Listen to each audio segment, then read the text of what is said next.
ले रहा हूँ वीडियो आपका जी, ये वाला। चलिए स्क्रीन शेयर है अभी। ये था अपना पूरा जो पढ़ाएं आज आपको, जो सिखाया गया था वो पूरा सिस्टम है ये पूरा। और इसमें क्या पढ़ाया गया सुन लीजिए। एक तो नंबर ऑफ एटम जेड का मान निकालना, और एक एज लेंथ और रेडियस में संबंध क्या होता है वो निकालना सिखा दिया गया। ठीक है। अब इसके बाद जो अगला पढ़ना है उसका नाम है संकुलन दक्षता। तो आज आज ही उसको खत्म करेंगे। देखिए संकुलन दक्षता। अब जो टॉपिक चलेगा अपना अगला वाला, वो है बहुत ही विशेष टॉपिक, संकुलन दक्षता। सबका निकालना है हमको। देखिए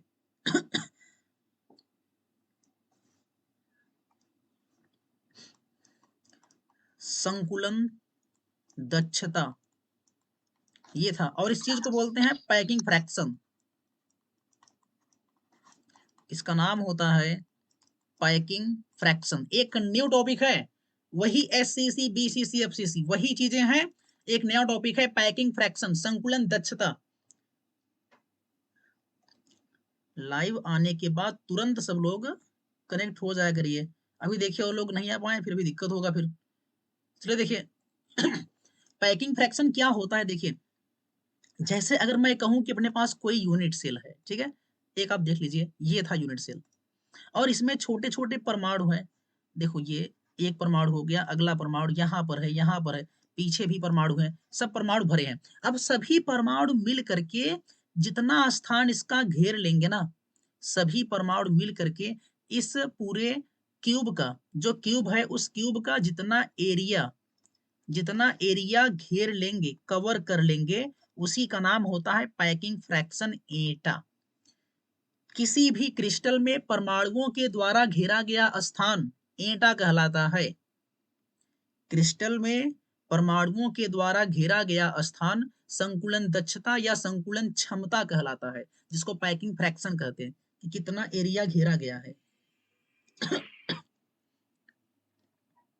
आ जाइए, तुरंत आ जाइए, स्टार्ट है।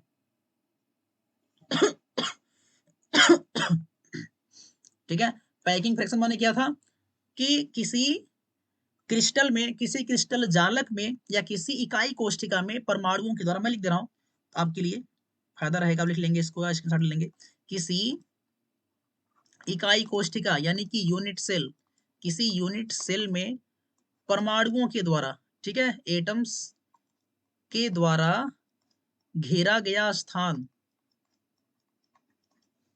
घेरा गया स्थान। तो किसी यूनिट सेल में एटम्स के द्वारा घेरा गया स्थान संकुलन दक्षता कहलाता है। ठीक है, संकुलन दक्षता कहलाता है। बस इतनी सी बात है। किसी यूनिट सेल में परमाणुओं के द्वारा घेरा गया स्थान संकुलन दक्षता कहलाता है। बहुत ही खास चीज है ये। इसको दिखाते हैं एटा से, इसको दिखाते हैं एटा से। ठीक है, इसको दिखाएंगे एटा से जी। ये था एटा, और एटा इक्वल टू क्या होता है आपको याद रखना पड़ेगा, घेरा गया स्थान। देखो घेरा गया स्थान बटे कुल स्थान, घेरा गया स्थान बटे कुल स्थान, और इंटू 100। ठीक है जी। आवाज को म्यूट कर लीजिए, आगे देखिए। स्क्रीन जो है ना जी आपको दिख रहा होगा। देखिए टॉपिक क्या था, संकुलन दक्षता पैकिंग फ्रैक्शन। एक नया टॉपिक है जी, दक्षता को क्षमता भी कहते हैं, जानते रहिए, दक्षता को क्षमता भी कहते हैं। अब ये क्या है कि मान लो ये अपना एक क्यूब है एससीसी, चाहे जो मान लीजिए, ये मान लो एससीसी है। तो एससीसी में परमाणु कितने होते हैं बताइए कोई, एक। ठीक है, अभी निकाला गया था, जेड का मान एससीसी में एक आता है। तो अब इसमें जो परमाणु हैं सभी मिल करके जितना एरिया, देख लीजिए एरिया, जितना एरिया कवर कर लेंगे, घेर लेंगे ना, उसी को बोलते हैं संकुलन दक्षता, पैकिंग फ्रैक्शन। यहाँ पर लिखा गया किसी यूनिट सेल में एटम्स के द्वारा घेरा गया स्थान संकुलन दक्षता कहलाता है, और इसको एटा से दिखाते हैं। किसी यूनिट सेल में परमाणुओं के द्वारा घेरा गया स्थान संकुलन दक्षता एटा कहलाता है। और एटा इक्वल टू फार्मूला है, मैं आईएमपी कर दे रहा हूं क्योंकि ये एग्जाम पूछ रहा है बहुत तेज। एटा इक्वल टू घेरा गया स्थान बटे कुल स्थान गुणे 100। सुनो, अब इसी को बोलते हैं ऑक्यूपाइड एरिया। ठीक है, इसी को बोलेंगे ऑक्यूपाइड एरिया अपान आ जाएगा टोटल एरिया, ठीक है, और इंटू कर देंगे आप आगे 100। ऑक्यूपाइड एरिया, एक मिनट एक मिनट एक मिनट, चलिए देखिए, तो ये हो गया ऑक्यूपाइड एरिया मतलब घेरा गया स्थान बटे कुल स्थान गुणे 100, ठीक है। तो हमको ये सिद्ध करना था, विशेष एक हेडिंग है ये संकुलन दक्षता, एक विशेष हेडिंग है, ध्यान रखिए आप। अभी आपको देखो इस समय जो टाइम है ना वो रिवीजन का टाइम है, आप एकदम याद रख लीजिए। एटा इक्वल टू घेरा गया स्थान बटे कुल स्थान गुणे 100, ठीक है, एटा इक्वल टू घेरा गया स्थान बटे कुल स्थान गुणे 100, बस।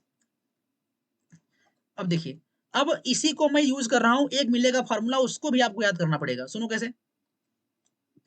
अब हमको पता है कि घन होता है, देखिए हमको पता है पूरा लॉजिक, देखिए कि घन होते हैं और इसमें परमाणु कोने कोने पर होते हैं और बीच में होते हैं, चलो एससीसी मान लेते हैं, परमाणु कोने कोने पर ऐसे रखे गए हैं सब, ठीक है, एससीसी परमाणु कोने कोने पर रखे गए मान लेते हैं।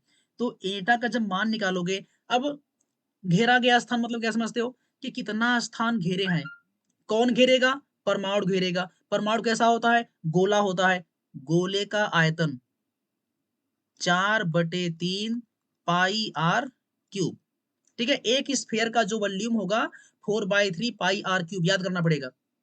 तो ये घेरा गया स्थान हो गया परमाणु के द्वारा 4/3 पाई आर क्यूब, ठीक है, अपान कुल स्थान क्या है, पूरा स्थान तो अपना ये है ना, एरिया ए है, और घन है तो घन के लिए ए क्यूब होता है, ये देखिए, ठीक है, क्यूब है तो ए क्यूब हो जाएगा, और इंटू 100 कर देंगे, ये देखो निकल गया। अच्छा, परमाणु 4/3 पाई आर क्यूब क्या है, गोले का आयतन है, और गोले का आयतन मतलब ये परमाणु गोलाकार होते हैं, कितने परमाणु हैं, कौन दिखाएगा, जेड, ठीक है। तो कुल मिलाकर के एटा इज इक्वल टू जेड गुड़े 4/3 pi are cube upon A cube into 100।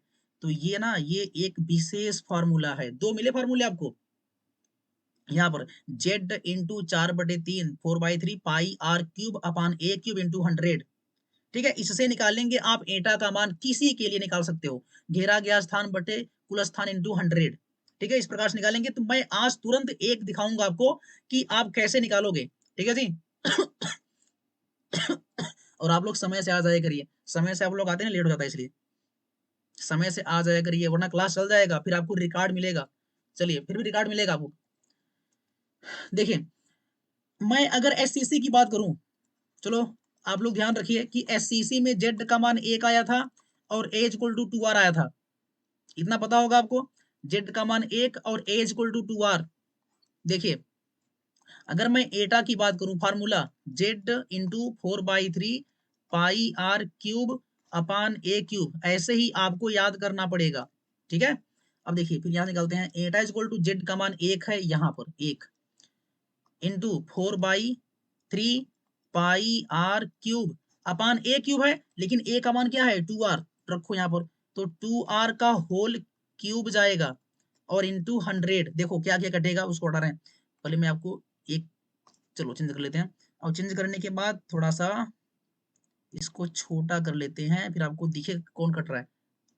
देखिए, ये आर क्यूब जो है ना, इस आर क्यूब से कट जाएगा, ठीक है, बस। अब देखिए क्या लिखे, फिर क्या बचेगा, यहाँ पर देखिए क्या बचेगा, इधर बचेगा 4 और बचेगा पाई, 3 भी नीचे है ना वो, लेकिन चलाएगा नीचे, और यहाँ पर 2 कितनी बार है, 3 बार है, 2 के पावर 3 माने क्या कि 2 3 बार है, 2 के पावर 3 माने क्या, 2 के पावर 4 माने क्या, क्या होता है, जितना पावर रहेगा उतना गुणा है, मतलब 2 गुणे 2 गुणे 2, ध्यान देना इसको, इसका मतलब होता है पावर का, और इंटू ये जो 3 है ये भी चलाएगा नीचे, 3 आ गया, ठीक है, और इंटू बचेगा 100। अब देखो 2 दूनी 4, तो 2 दूनी 4 ये हो गया, और एक 4 ये हो गया, कट गया, तो क्या बचा फिर, पाई बचा है, और ये 2 और ये 3, 3 दूनी 6, और ये हो गया अपना 100, ठीक है, ये निकल रहा है एटा का मान।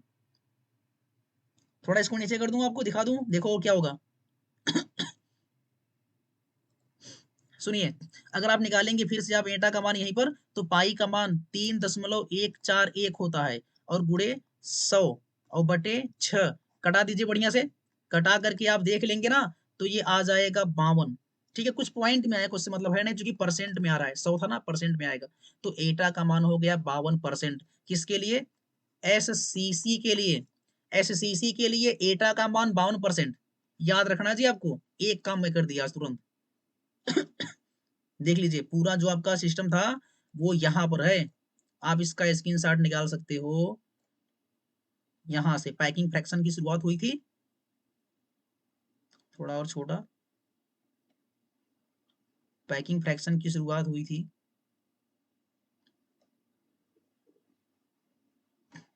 एससीसी का हमने यहाँ पर निकाला है। तो इसको साथ में दिखाते हैं आपको, पूरा कैसे आएगा।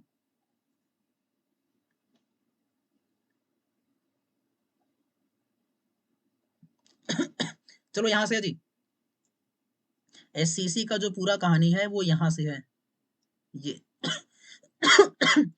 स्क्रीनशॉट निकाल लीजिए आप इसका, आप इसका स्क्रीनशॉट निकाल लीजिए, ये पूरा एससीसी के लिए था, ये एससीसी के लिए पूरा है जो आया था।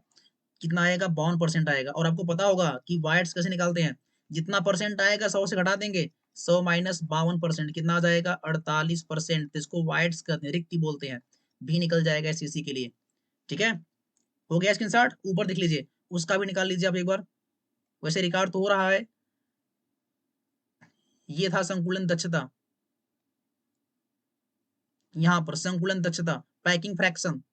ठीक है, इतना आपको रिकॉर्ड मिलेगा। समय से आप लोग आ जाया करिए, कोशिश करें कि समय से ही आ जाएं, तो वैसे में लेक्चर खत्म हो जाएगा 5-6 दिन में, या 3-4 दिन में पाठ खत्म करेंगे जी। 3-4 दिन में पाठ आपका खत्म होगा, ध्यान रखिए, तो पर डे आप बने रहिए। आपका आधा काम हो गया, बस आधा ही पाठ बचा है अब। और आपका जो वीडियो है ना, अब इसके बाद कट जाएगा, 8 बजे आपका जो लेक्चर है वो खत्म हो जाएगा। तो 7 से 8 हमने रखा था 1 घंटे।